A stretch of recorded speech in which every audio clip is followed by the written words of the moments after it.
jadi bupati? Karena saya berani memotong perjalanan dinas saya. Termasuk uang makan bupati, saya potong. Baik, terima kasih. Kamu bagaimana bisa kaya lu, Hok, katanya, kalau kayak gitu caranya. Oh, saya pasti lebih kaya jadi bupati, saya bilang. Kamu mau korupsi, masuk penjara, bikin malu keluarga. Anda mau jadi Robin Hood? Bukan Robin Hood, kalau Robin Hood mencuri orang kaya, bantu orang miskin dong. Nggak betul juga. Jadi yang saya lakukan, saya adalah orang yang biasa bantu rakyat. Saya punya uang 1 miliar. Saya nggak bisa seperti ayah saya. Saya bilang sama ayah saya, waktu mau meninggal kan, saya bilang, Pak, saya nggak bisa seperti Bapak. Ngutang situ-sini, saya bisa tinggal istri. Anda boleh sedikit menceritakan, Anda umur berapa sih, Bung Ahok ini? Anda keturunan, dan Anda mengatakan saya keturunan, tapi saya adalah orang dari Belitung, dan saya ingin memperbaiki Belitung. Anda bisa sedikit memberikan mungkin latar belakang, kenapa Anda ingin memperbaiki Belitung itu? Kan orang Tionghoa atau keturunan itu lebih baik dagang, lebih pintar dagang. Ada keinginan apa sebetulnya? Saya ingin juga mengetahui background Anda atau latar belakang Anda. Silakan. Ya, saya tahun ini sebentar lagi mau berumur 42 tahun. Nah, mengenai latar belakang, saya kira memang dipengaruhi dari seorang ayah ya. Jadi ibaratnya ada seorang pemuda yang melihat kondisi rakyat, lalu dia bermimpi harusnya ini yang menyelesaikan adalah pemerintah, bukan swasta. Tapi dia tidak berpendidikan. Nah, dia mulai berpikir bagaimana saya menyiapkan anak saya nanti. Jadi sejak kecil kami selalu dilatih, misalnya ketika kami harus melewati anak-anak sekolah, bubaran sekolah. Ayah saya kan mengatakan, coba kalian hitung yang bubaran ini satu sekolah, berapa banyak. Tiap tahun keluarnya begitu banyak. Sedangkan perusahaan kita tidak bisa setiap tahun nambah sekian banyak. Nah, ini satu persoalan. Lalu kita lihat, kita bagaimana mungkin bisa membantu orang yang berpendidikan soal kesehatan. Orang suka kadang minta uang kan. Ya saya katakan, kita cocok aja di pejabat sebetulnya. Nah, mungkin ini juga ada satu filosofi dari Tiongkok mungkin ya. Dari turunan-turunan itu. Sebetulnya cita-cita orang dari Tiongkok yang tertinggi itu sebenarnya jadi pejabat, bukan pedagang sebetulnya. Jadi kalau pengertiannya pedagang itu, saya kira kondisi mungkin ya. Tapi kalau filsafat Tiongkok kuno itu sebenarnya jadi pejabat. Tapi ayah saya tentu bukan karena filsafat itu saya kira. Karena dia mengatakan begini. Sekarang gini Hok katanya. Kita kalau relakan uang kita 1 miliar bagi kepada orang. 500.000 saja satu keluarga kita kasih. Kita hanya bisa bagi 2.000 keluarga. Dan 1 bulan selesai itu uang. Dan tidak ada dampaknya. Tapi coba kalau kita gunakan uang 1 miliar itu, kita menjadi seorang bupati. Kita menguasai 300 sampai 400 miliar per tahun. Jadi berapa banyak yang bisa kita bantu pada rakyat. Dan apa yang sudah pernah kita lakukan, ini tidak akan mungkin dibatalkan lagi. Karena orang selalu mengatakan, berpikir, pemerintah nggak ada uang. Nah itu pikiran ayah saya. Makanya dari kecil kami dikatakan, kalian saya sekolahkan ke Jakarta. Kalian itu siapa? Ya anak-anak panggil. Berapa? Kami ada 5 saudara, tapi yang 1 bungsu meninggal. Jadi saya yang paling tua. Kami dilatih agak luar biasa. Ayah saya itu selalu makan itu wajib bersama. Ayah Anda ini politisi? Saya bukan politisi, dia dulu pengurus Golkar dia beliau. Di Belitung? Di Belitung. Sempat dapat penghargaan dari Pak Sudarmono sebagai komisaris yang komisaris kecamatan apa gitu ya. Nah, jadi beliau kan tidak sekolah. Jadi saya ingat dulu kalau kampanye ke kampung-kampung pasti ngajak ayah saya. Karena ayah saya memang dekat, istilahnya bisa bicara dengan bahasa daerah dengan rakyat gitu loh. Nah, dia juga orang dari kampung. Nah, jadi sering pasti diajak kalau kampanye. Nah, jadi saya lihat ayah saya bilang ini suatu perjanjian kita. Kalian harus pulang. Kenapa daerah ini tidak maju? Karena semua orang yang punya uang, punya modal, setelah belajar, tidak kembali kan? Pasti stay di Jakarta gitu. Terus kami juga bilang, kami S1, S2 pulang ke Belitung mau ngapain? Tapi saya nggak peduli, ya mesti pulang. Ini kampung mesti dibangun. Nah ini perjanjian. Jadi kalau di meja makan, beliau selalu kasih pengarahan. Di meja makan harus bareng supaya bisa bicara. Satu persatu diatur. Misal Saya ini harusnya jadi dokter sebetulnya. Saya sempat kuliah di UKI 1 minggu. Karena ayah saya bercita-cita saya harus jadi dokter. Di daerah saya itu nggak ada dokter yang mau dinas. Setelah PT Timah tutup, orang bisa mati karena nggak punya dokter. Terus ayah saya bilang, kita ada 2 jalan untuk ke kota, jalannya jelek. Orang udah mati di jalan katanya. Kalau kamu dokter, minimal kamu bisa bantu. Sekarang kalau tidak ada dokter yang mau ke kampung kita, kamu sekolah dokter. Jadi saya dipaksa kuliah di UKI seminggu. Tapi saya diam-diam juga tes di Trisakti. Jadi begitu ayah saya pulang, Trisakti keterima, UKI yang belum bayar, saya pindah kuliah di geologi. 6 bulan dia nggak bicara sama saya. Nah lalu adik saya yang kedua, dia lihat ayah saya bilang, kamu jadi dokter katanya. Insinyur nggak guna katanya. Ini ayah saya punya versi. Insinyur makin tua makin tidak laku. Tapi kalau dokter, di kampung pun dipanggil Pak Dokter. Itu suatu penghormatan yang luar biasa. Nah ini adik saya yang kedua, oke Pak, kalau abang nggak mau dokter, saya yang dokter katanya. Lalu yang ketiga saya bilang, Anda butuh pengacara. Karena banyak sekali orang ditindas, nggak sanggup bayar pengacara. Jadi Anda harus yang ketiga, Anda harus jadi lawyer. Ditargetkan, ambil di UI. Wah, kita pikir mana mungkin masuk UI. Tapi betul-betul adik saya itu perempuan nih, dia lakukan itu. Dia bilang, Pak, kalau masih masuk UI, saya harus dapat SMA Negeri 1 Jakarta, Budi Utomo. Karena biasa dari situ ke UI gampang katanya. Dia betul-betul tes masuk SMA Sekolah Jakarta, dia masuk UI. Sempat sampai jadi mahasiswa teladan di sana dia. Sudah selesai. Kenapa? Waktu itu adik saya kan nggak gitu mau ke pengacara. Ayah saya, dia bilang gini, ini sedikit saya di gosok-gosok kan. Dia gosok saya. Kamu bilangin, adikmu harus sekolah pengacara. Saya kenapa Pak? Kamu tahu nggak katanya? Kalau mau berburu macan itu mesti saudara sekandung. Kamu pengusaha, kamu mau teruskan jadi pengusaha.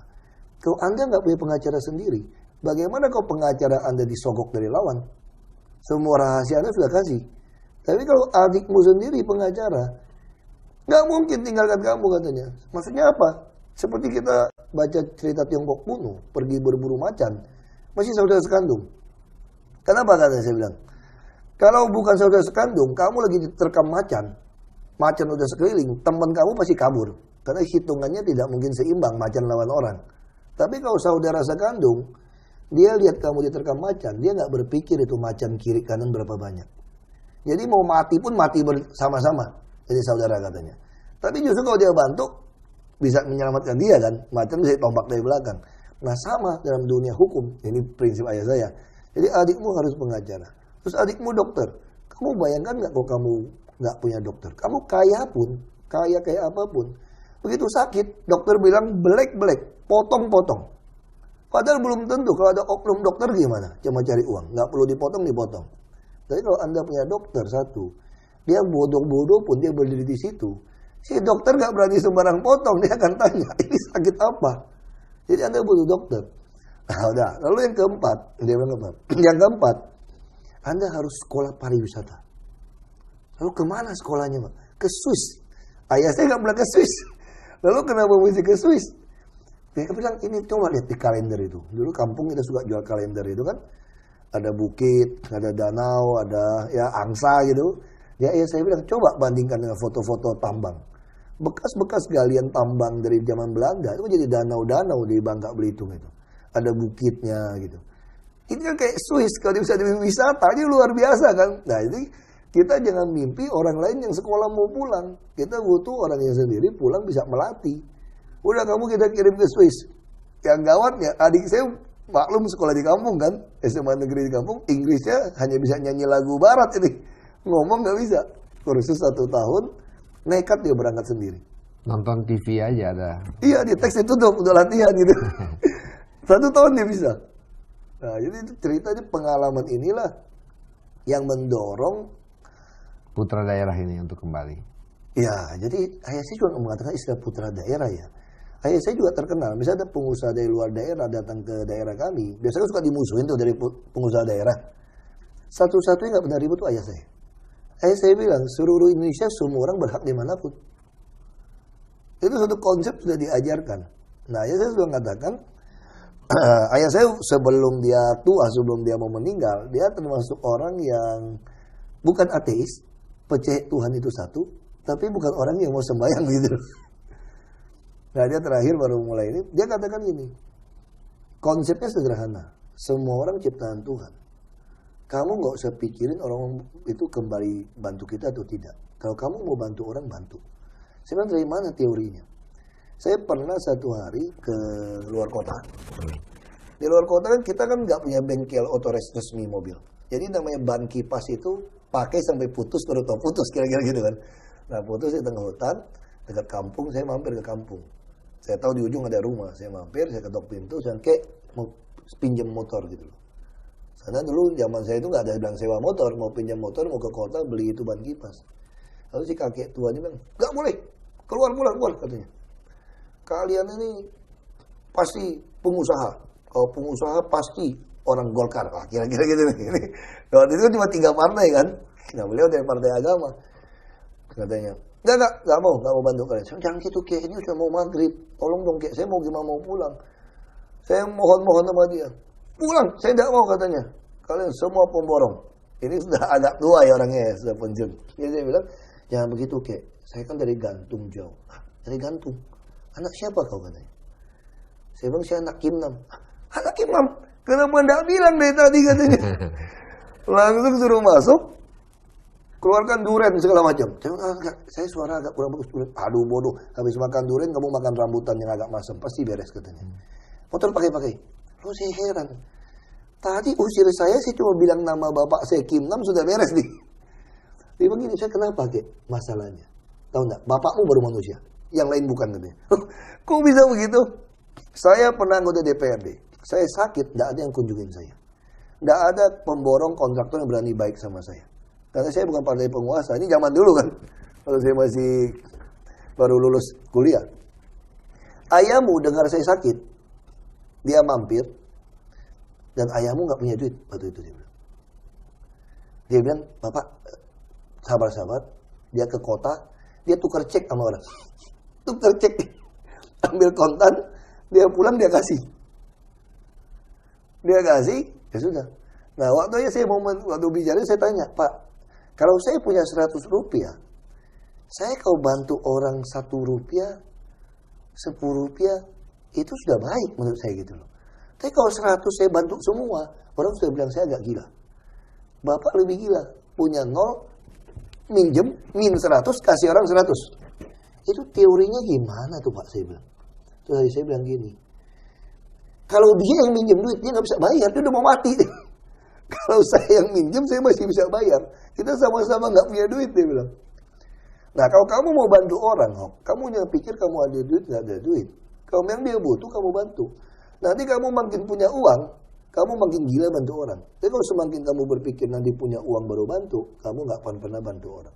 Makanya ayah saya meninggal itu meninggalkan hutang. Saya waktu kerja, saya tebus banyak sekali tuh cek-cek yang tukar modal begitu. Untuk kita selesaikan. Tapi bukan ayah saya cerita. Saya bisa mengerti kenapa saya mesti bayar. Karena orang ini yang cerita. Itu pun terakhir baru cerita. Dia tanya, kamu tahu dari mana itu? Tahu dari Pak ini, Pak Razak. Oh dia cerita? Iya. Dia bilang begitu. Nah ini pengalaman ini yang mempengaruhi saya. Saya berpikir, saya nggak mungkin bisa bantu rakyat begitu banyak gitu loh.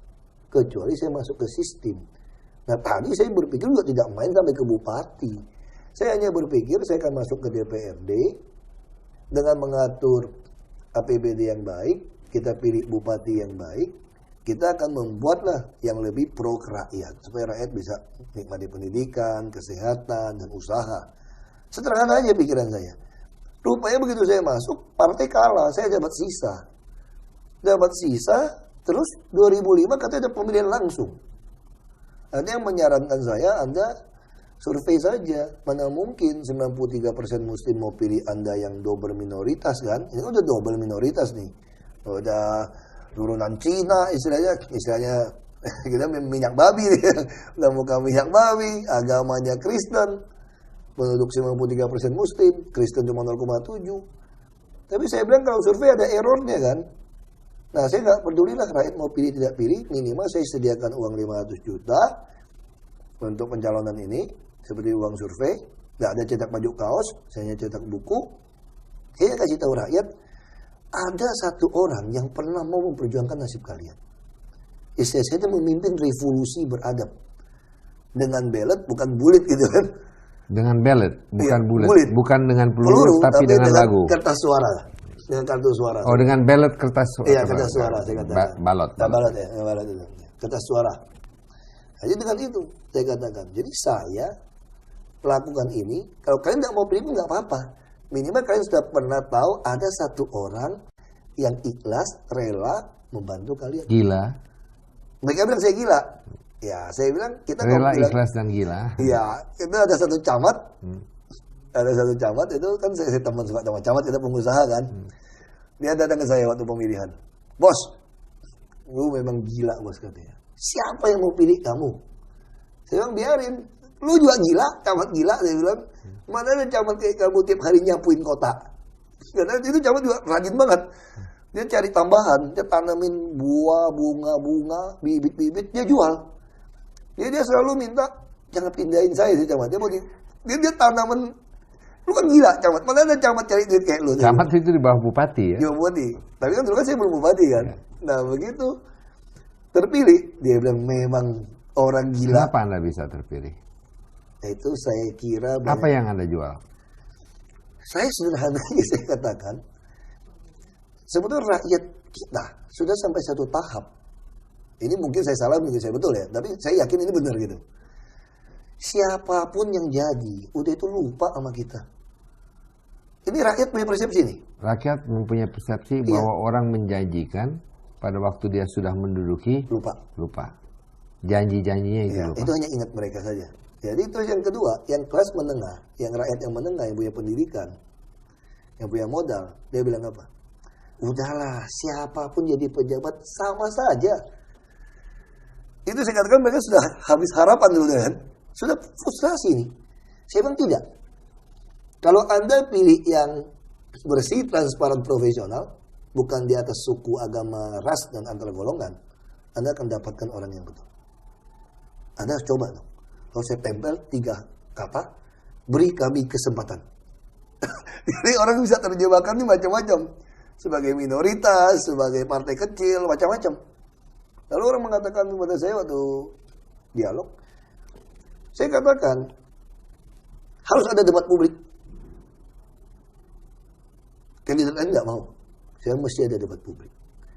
Nah di debat publik itu rakyat bisa melihat. Saya kira rakyat kita tuh tidak, orang mengatakan rakyat bodoh. Soalnya rakyat kita pintar sekali.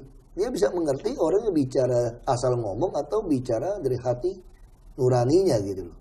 Saya katakan, kalau Anda tidak mau pilih saya nggak apa-apa. Kalau ada yang lebih baik dari saya, jangan pilih saya. Karena ini masa depan anak cucu kalian. Pilih saja dia. Dan saya juga akan berbahagia menjadi rakyat karena dipimpin dari orang lebih baik dari saya. Jadi jangan pilih saya. Jadi kalau ada orang lain kampanye, Anda harus ke sana. Apalagi dia bagi baju kaos, saya nggak kasih baju kaos gitu. Rakyat ngerti. Saya dapat 37,13% gitu. Tanpa baju kaos. Tanpa baju kaos. Tanpa baliho. Oh baliho pakai. Karena mesti beri kami kesempatan kan mesti besar gitu. Oh ya, beri kami kesempatan. Iya. Beri kami kesempatan. Iya.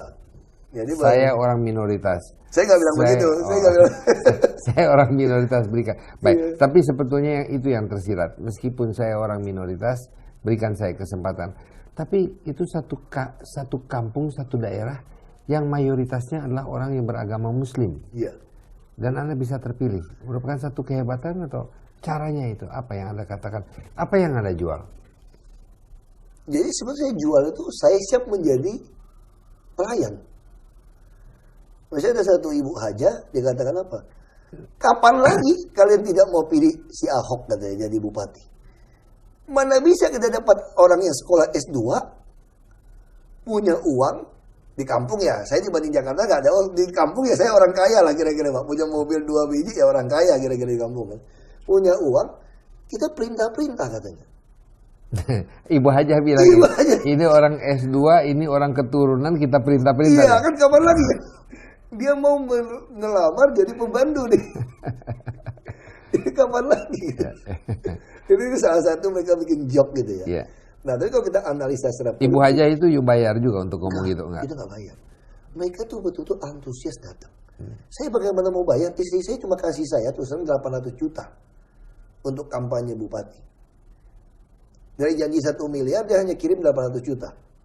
Ternyata apa? 200 juta dia colong dia istilahnya kan, colong tanda kutip, dia renovasi rumah, dia rehab rumah. Enak aja kamu ngabisin untuk stiker. Lalu saya juga jahat juga.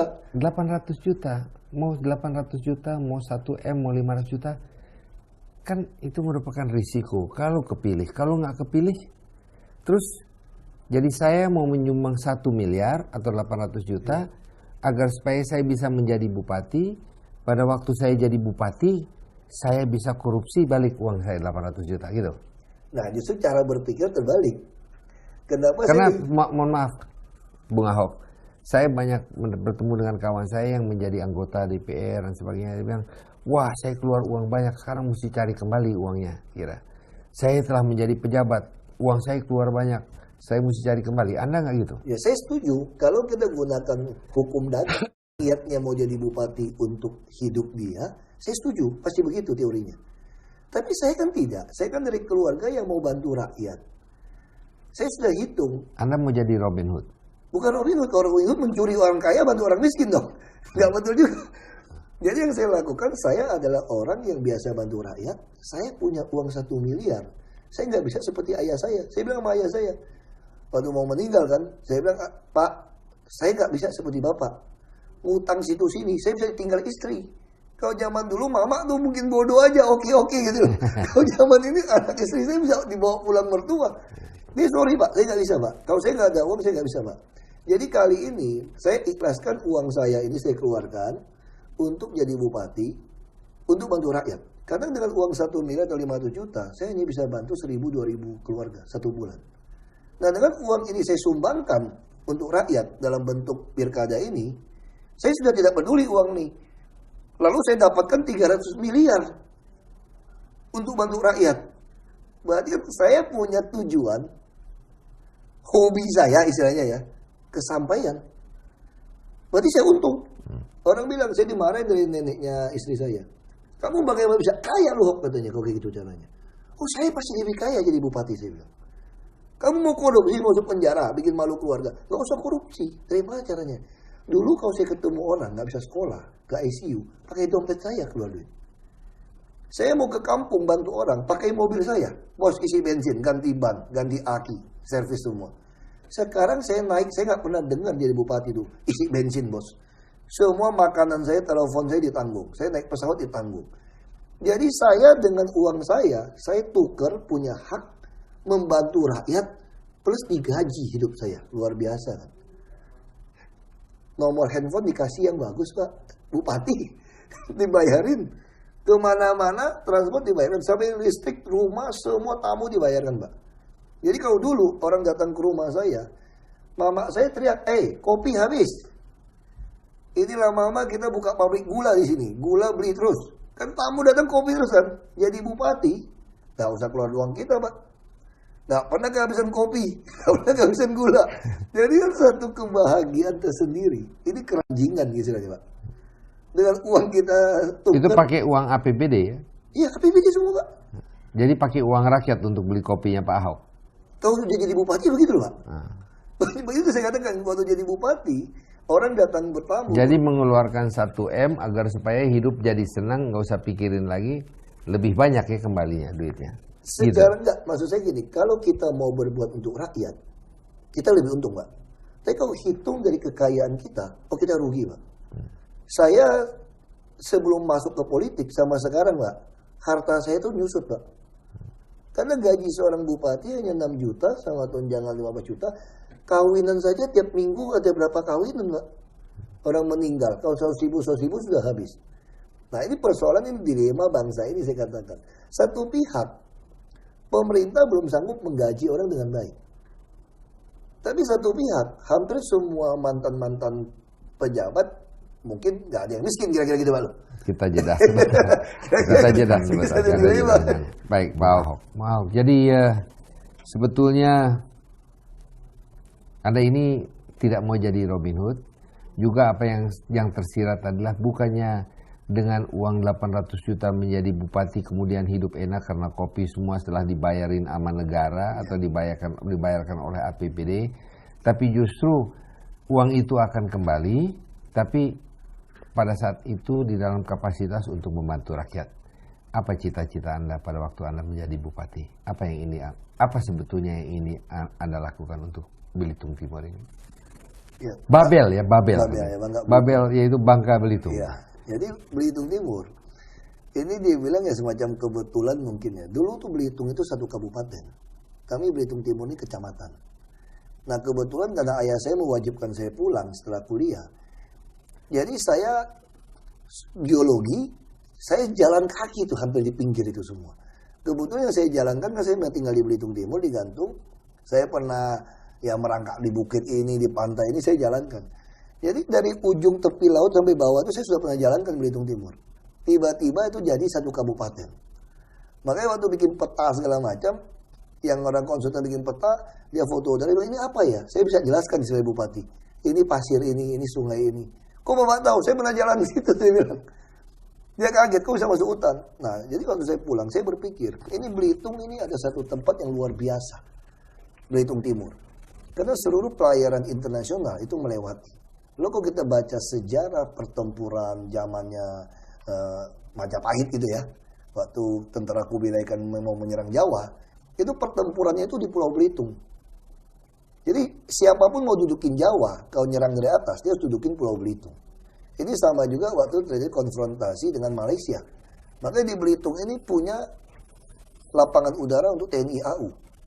Ada dan lanutnya, ada komandan lanut udaranya di Belitung ini. Karena dulu waktu itu untuk menghadapi Malaysia di sini.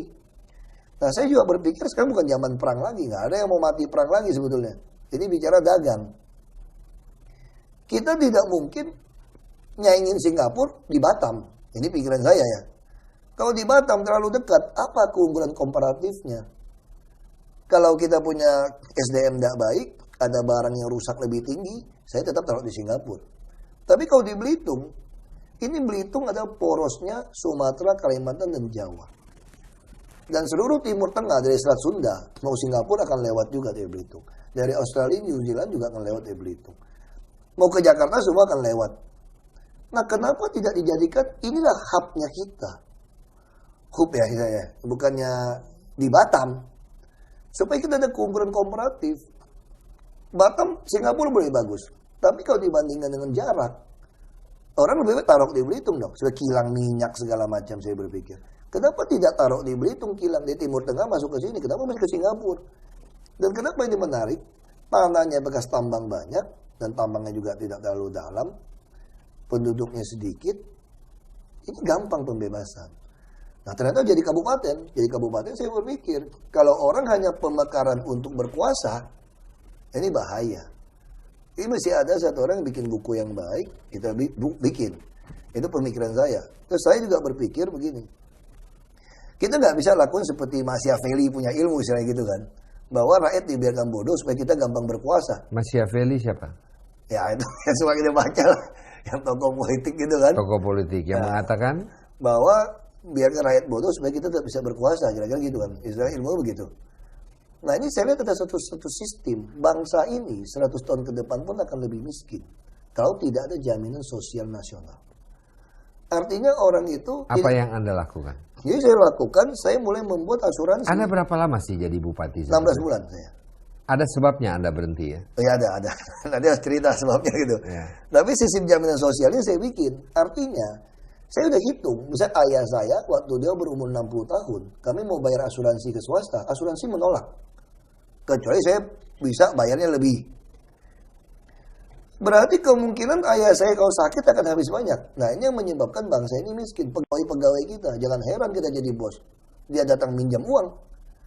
Istrinya melahirkan, anak balita rawan sakit. Manula rawan sakit. Sedangkan komponen gaji mereka tidak ada itu untuk bisa berobat. Jadi saya bilang bangsa ini jadi sodikin istilahnya. Sakit jadi miskin gitu saya bilang namanya. Tapi namanya sodikin semua. Nah ini harus ada sistem jaminan.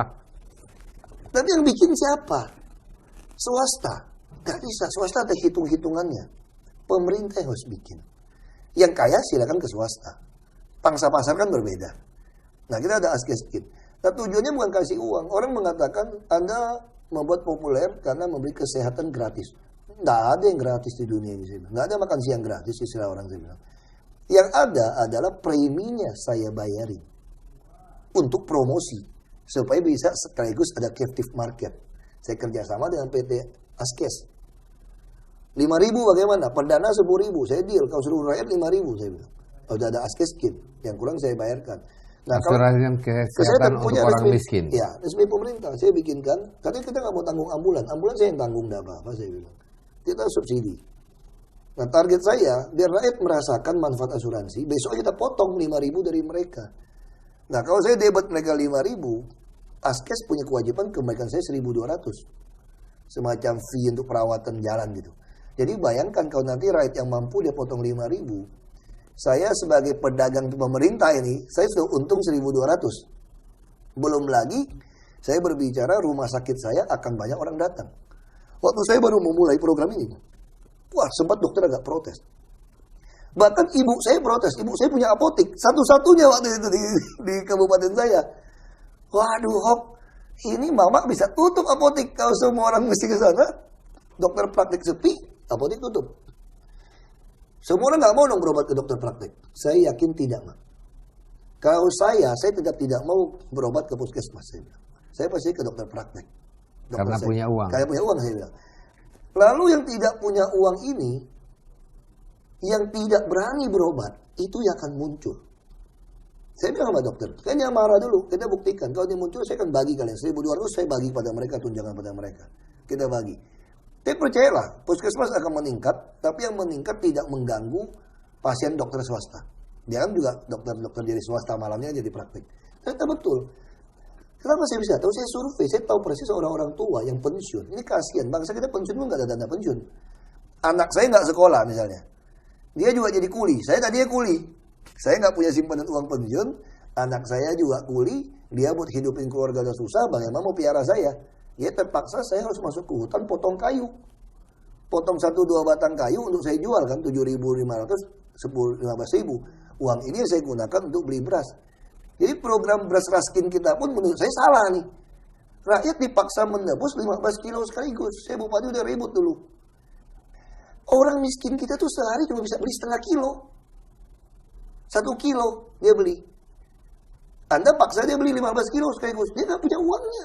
Walaupun itu beras miskin, harga murah. Nggak bisa. Seperti minyak goreng murah. Langsung bikin pasar murah. Rakyat kita nggak bisa beli. Dia cuma mampu beli 1 liter, setengah liter. Anda sekali datang hanya buka toko seperti itu. Ini kan persoalan. Nah, sekarang dia potong kayu. Dia potong kayu ke sungai sambil mancing. Biasa sungai itu kan hutan lindung. Hutan lindung ditangkapin. Dia potong kayu jual untuk makan. 1-2 batang. Nah, terus bisa bayangkan nggak, Pak? Kalau dia punya istilahnya kencing manis, darah manis ya. Dia kan mesti disuntik tiap 2 hari ke puskesmas. Walaupun suntik puskesmas hanya 4.000, 5.000. Kalau dia pergi puskesmas pergi suntik, dia kan tidak potong kayu, Pak. Berarti hari itu, kalau besok dia mau ke rumah sakit, dia potong 4 batang kayu, Pak, lebih banyak. Taruh di sepeda, jalan di hutan, tua-tua begitu, Pak. Kita lihat kayak begini, ini orang nggak mungkin. Nah, begitu kita kasihkan free, dia happy, Pak. Tiap hari bisa datang ke puskesmas untuk suntik. Dia punya darah. Nah, sekarang persoalan di kayu. Saya katakan, saya sudah bilang begini. Sebentar, Pak. Jadi dia menjadi free, siapa yang bayar? Nggak ada yang free kan? APBD bayar Askes. Jadi dia diasuransikan, Pak. Oleh APBD? Nah, jadi kami bayar preminya. APBD membayar premi untuk masyarakat? Untuk masyarakat. Nanti maksudnya berikutnya, tahap kedua ketiganya, ini bayar sendiri? Dibayar sendiri, dipotong. Nah, tapi waktu perjalanan itu kita kan masuk, kenapa sih berhenti jadi bupati? Ternyata kalau namanya asuransi kan makin besar baru bisa cover gitu, Pak. Nah, terus dana dekonsentrasi itu semua di gubernur, Pak. Misalnya provinsi bikinkan saya rumah sakit, dia bikinkan ruang VIP kayak pavilion. Buat apa Anda rancang saya kasih VIP? Bupati sakit juga nggak mungkin masuk rumah sakit di daerah saya VIP.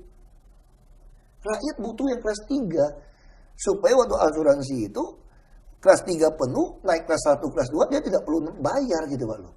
Kita perbanyak dong ruang kelas 3, nggak usah ada ruang VIP terlalu besar gitu loh. Orang kaya mana mau berobati kita, Pak? Saya sakit, saya bilang, saya panggil dokter datang ke rumah. Masa saya mesti ke rumah sakit? Saya bisa bayar dia datang, saya bisa jemput dia datang. Kalau sekarat, saya sewa pesawat datang jemput saya, Pak. Bayar itu bandara, buka lampu, saya bilang. Jadi nggak bisa. Nah sekarang bagaimana dokter yang hebat-hebat di Jakarta mau pulang ke kampung praktek seminggu atau 2 minggu, siangnya dia cuti karena pasiennya sedikit, dia bisa ke resort, ke pantai gitu kan. Nah kita gajinya 100 juta misalnya dia untuk seminggu atau 2 minggu. Nah uangnya bisa dapat dari mana? Kalau asuransi ini jalan. Jadi dokter-dokter hebat di Jakarta kita suruh praktek di kampung kita. Bayangkan Mbak, punya ahli bedah, ahli jantung, ahli mata, semua dokter praktek. Dan mereka refreshing.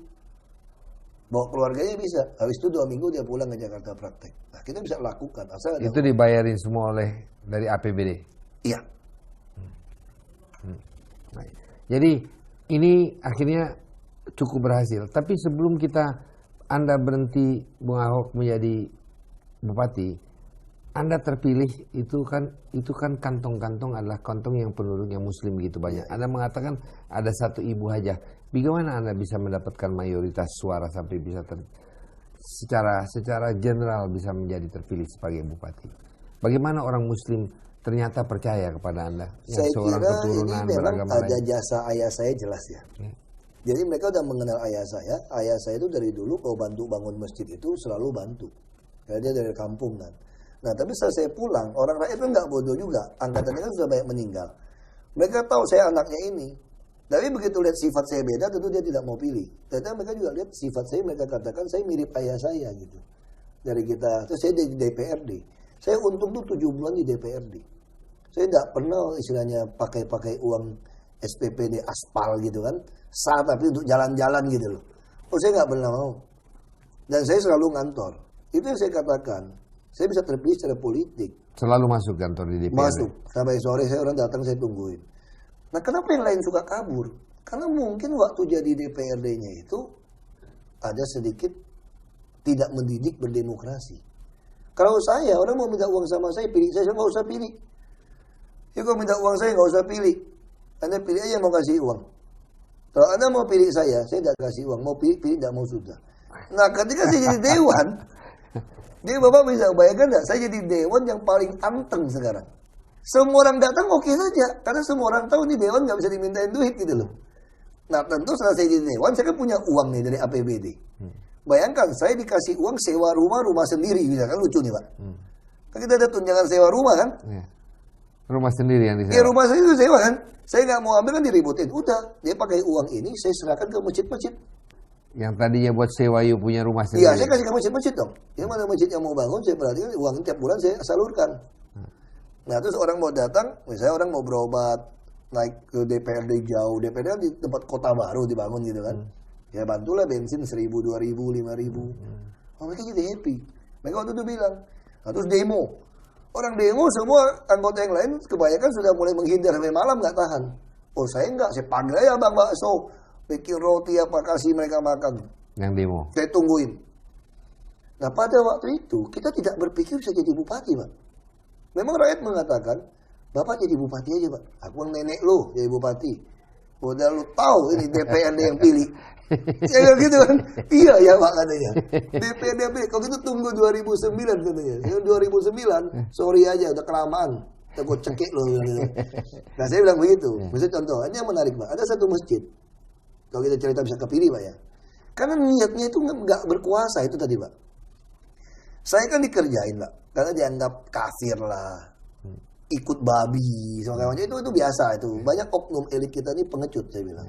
Berani itu kan tanding program, tanding soal primordial.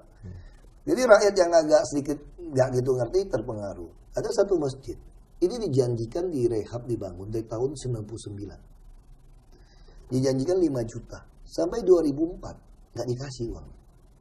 Jadi datang pas saya teman saya itu, Pak, bantu Pak. Boleh, saya kasih kamu 500.000. Kamu bilang sama itu partai. Yang si babi aja, si kafir sudah kasih 500.000 nih. Kamu gimana nih sekarang nih? Kasarnya begitu kan. Langsung 5 juta dia kasih. Kasih, ini teman-teman kan orang kampung kan teman juga semua. Baik, dia bilang. Sorry ya bos. 5 juta dia kasih bos. Jadi kita tidak pilih dia kembali bos. Nggak pilih partainya bos. Untuk DPRD. Kalau itu duit saya balikin dong 500.000. Wah udah kepake bos, ya udah gak apa-apa lah. Pokoknya selama masjid ini dipakai, hitung ya pahala ke saya nih, saya bilang. Saya kan sekolah Islam kan, saya ngerti ajaran. You sekolah Islam? Saya SD sampai SMP Islam, karena daerah juga gak ada pilihan. Bisa? Kalimat syahadat? Ya kalau cuma ngucap mulut sih bisa aja. Kalau cuma asadu anak inna hailala kayak gitu sih oke-oke aja. Karena kita belajar ya. Nah ini kita belajar seperti ini. Lalu apa dijanjikan? Akan kasih 25 juta kalau menang.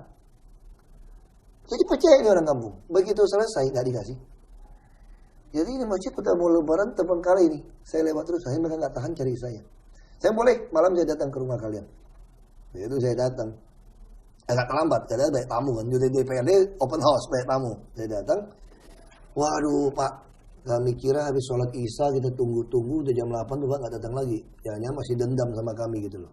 Saya bilang kalau mau ikutin saya, aku taikin kalian semua aku bilang. Aku benci udah sama kalian gitu. Udah saya ajarin dibohongin nggak percaya. Ya kita udah tahu katanya. Udah tenang aja, nanti pemilihan bupati pasti kasih kalian kok. Mana bisa Pak, pilih bupati dan DPRD, mana mau tahu kita lagi katanya. Sekarang udahlah Pak, kita lupakan itu Pak. Sekarang Bapak bantu kami Pak gimana. Oke, mana pertanyaan keluarkan. Kenapa keramiknya cuma 200 kotak? Oh itu cuma lantai, nggak bisa. Kalau lantai kamu, misalnya saya kasih bicara dengan mereka ya. Lantai kan Anda tutup dengan karpet. Yang dibutuhkan keramik itu dinding Anda, saya bilang. Karena orang sholat itu nyandar. Nah saya mau dinding itu dikeramikkan. Anda jangan plester dulu. Dipotong bawah jadi bisa pas. Kalau Anda keluar nanti debu. Saya sampai ngajarin begitu. Anda harus pas. Nah kenapa saya ngerti? Saya bilang. Saya majelis gereja. Saya ketua majelis gereja. Sering bangun gereja. Nah oke. Kalian punya uang berapa? Anda mau berapa bulan bangun ini rehab ini masjid? 6 bulan? Oke. Kalau 6 bulan. Ibu mau sumbang berapa? 5.000. Rokok kamu Jisamsu. Kok jita kamu bilang. Kamu rokok sehari di Samsu, sumbang masjid kamu yang mau pakai loh. Aku sih gak sholat di sini loh, saya bilang. Saya di gereja loh, sorry aja saya bilang. Itu kan gimana? Ayo oke. Nah saya sempat gak mau bantu mereka. Saya keki gitu, dia tahu rasa gitu. Tapi saya tiap hari lewat ke luar kota, ke kebun bapak saya itu, saya lewat masjid itu. Saya juga gak enak ya, itu masjid kok berantakan gitu, habis direhab gitu. Mereka berani buka karena sudah ada janji uang. Ya udah kalau gitu saya bantu deh. Nah saya pada waktu itu berpikir mau jadi bupati. Gak mungkin juga. Saya bilang sama mereka, saya bantu kamu ini urusan saya sama Tuhan. Bukan urusan sama kalian. 2009, 2010 saya juga gak mau masuk politik lagi, saya bilang. Saya gitu-gituin ya. Karena saya cuma berpikir saya sudah berbuat kepada kalian, kalau kalian tidak mau ya sudah. Akhirnya mereka sudah, baik. Nah ini yang terjadi Pak. Sama juga waktu saya kampanye. Ada bilang, Pak ini atap sumbangan dari yang warna ini partai. Ini yang semen sumbangan warna ini. Bapak sumbang apa? Saya bilang kalau saya sumbang Anda, bagaimana suaranya? Oh kita atur Pak, gampang. Kurang ajar kan ini? Kalau itu salah, saya nggak mau pilih. Oh dia ngamuk, kita nggak mau dia ngamuk. Awas Bapak, kita nggak mau pilih Bapak. Nggak usah pilih. Bapak 0 di sini, biarin 0. Saya tetap orang kaya kok. Lu orang miskin tetap lu, saya bilang. Wah ngamuk sama saya. Kalau surau ini atau musola ini nggak selesai setelah pemilu, yuk cari saya bilang. Soal saya mau bantu atau tidak, ini urusan saya sama Tuhan. Saya lagi cek, kalau pas nurani saya lagi kena, lagi takut sama dia, aku bantu nih. Kalau lagi nggak kena, gue kasih loh. Akhirnya 0 kan. Makanya kita hancur, 0 waktu itu. Jadi sebetulnya itu untuk menjadi itu adalah kita kejujuran, keterus terangan, tidak usah berbelit-belit ya sama masyarakat. Saya kira gitu ya. Saya kira masyarakat itu, orang tanya sama saya, kok kamu nyali, kamu berani bener ya? Kumpulin 1.000 orang, kamu ngomong. Itu kan istilahnya udah free fall ini kamu nih. Kamu nekat bener, gak ada persiapan ngomong sama rakyat. Saya bilang sederhana ngomong sama rakyat. Yang penting kamu tune in otak nuranimu sama mulutmu sama aja. Kalau kamu udah tune in itu, kamu ngomong apapun oke. Paling kamu kedapatan goblok aja sih bilang. Terus yang kedua yang bahaya, kalau nyinggung orang kamu dituntut aja, hati-hati aja. Itu aja hati-hati saya bilang. Jadi keterbukaan itu akan membuka hati rakyat. Dan kita tidak perlu menjanjikan uang, tidak apa, karena rakyat mempunyai nurani. Itu yang saya yakinkan. Tapi tentu tidak semua rakyat. Kita katakan ada oknum pejabat. Saya juga katakan ada oknum rakyat. Ya misalnya kita lihat verifikasi. Saya ini termasuk orang yang pengalaman setelah reformasi, saya katakan. Bukan memuji diri sendiri. Saya pernah ikut verifikasi partai baru. Tahun 2003 saya ketua partai kan. Ya udah verifikasi. Kenapa verifikasi faktual suka gagal partai-partai politik? Saya tidak mengatakan ada yang nekat palsukan. Tapi umumnya kan tidak ada yang mau palsukan kan. Pasti tulus. Ternyata ada sebagian oknum rakyat kita tuh meres kita juga. Dia untuk namanya dimasukkan untuk diverifikasi dari KPUD. Dia malamnya datang kepada kita, nodong kita uang sama perahu. Saya dimintain perahu waktu itu. Kalau tidak mau kita akan kembalikan ini semua kartu. Besok pagi ketua KPU dia telepon saya. Apa yang mau diverifikasi, bos? Kartunya dibalikin. Depan saya sudah dibalikin kartunya. Terus? Saya bilang biarin, nggak usah verifikasi. Bilang nggak lulus, kan masih ada perbaikan 3 hari. Baru saya ganti. Jadi pengalaman. Ada satu dusun, dia pasang bendera kita. Pak Ahok, sewaktu bupati, sebelum kita masuk, kenapa berhenti jadi bupati? Menurut Anda 16 bulan apa yang Anda capai? Yang paling penting? Yang paling penting, saya sudah membangun suatu sistem. Saya telah membuat suatu RPJMD, Rencana Pembangunan Jangka Menengah Daerah, yang secara undang-undang dikatakan sesuai dengan visi misi program bupati terpilih. Nah, saya waktu mau masuk ini visi saya sudah bikin sangat baik, misi, kebijakan, strategi, program saya bikin. Dalam 16 bulan? Enggak, waktu buku visi misi saya. Sehingga begitu dijadikan Pemda, semua adalah visi misi saya. Dia nggak bisa rubah. Visi saya pertama adalah menghasilkan SDM yang tangguh dengan SDA yang ada. SDM yang tangguh, bagaimana mengukurnya? Saya bilang saya tidak mau visi-visi sebagai pejabat daerah lain yang nggak bisa diukur. Menjadikan kota atau kabupaten ini alam, permai. Jadi bisa diukur dengan apa? Dengan indeks pembangunan manusia. Jadi setiap tahun visi saya bisa diukur. Tapi orang kan yang penting perut. Betul. IPM ini sudah menyangkut perut, Pak. Jadi IPM yang dinilai ada 3 faktor. Berapa lama seseorang bisa hidup, berapa lama orang nikmatin pendidikan, berapa besar daya beli orang. Jadi pertumbuhan ekonomi suatu daerah tidak mencerminkan kesejahteraan daerah itu loh, Pak. Kalau perusahaannya yang maju, Bapak bangun satu bandara di daerah itu, dia pertumbuhan ekonomi tinggi, Pak. Bangun mall. Padahal rakyat miskin. Jadi yang harus kita ukur adalah IPM gitu, Pak. IPM yaitu Indeks Pembangunan Human Development Index, Pak. Bung Ahok. Nah, itu yang kita harus ukur. Kita masih ada kira-kira 3 menit. Aspirasi daripada seorang Basuki Cahayapurnama. Mau jadi apa? Mau melihat apa negeri kita ini? Saya mau melihat ada orang-orang yang idealis. Kita punya 3 menit. Ya, idealis, para aktivis ini. Mari masuk ke DPRD tahun 2009. Karena ini jalur yang terbaik. Kita nggak usah teriak-teriak di luar. Ini sudah satu sistem. Mari jadilah anggota DPRD di tingkat 2. Mungkin hanya 500 orang memilih Anda telah dapat kursi DPRD. Tapi begitu di dalam, mari kita tunjukkan, kita berbeda.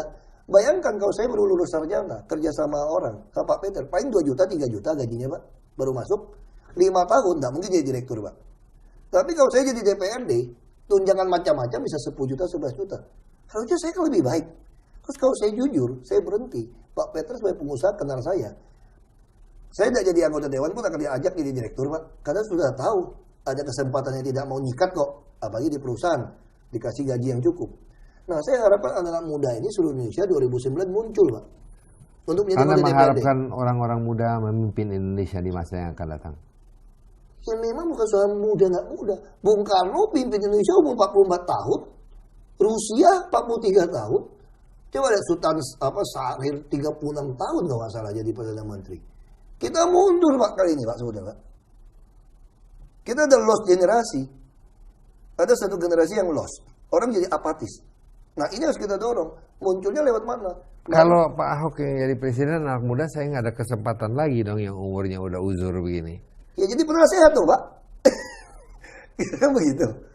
Saya kira gitu. Karena mempunyai pengalaman, kita jadi penasehat. Iya. Yang muda biar bekerja. Ya, yang jelas jangan anak muda ini masuk, orang tua punya kehilafan, kesalahan dikorek-korek untuk mencari popularitas depan rakyat.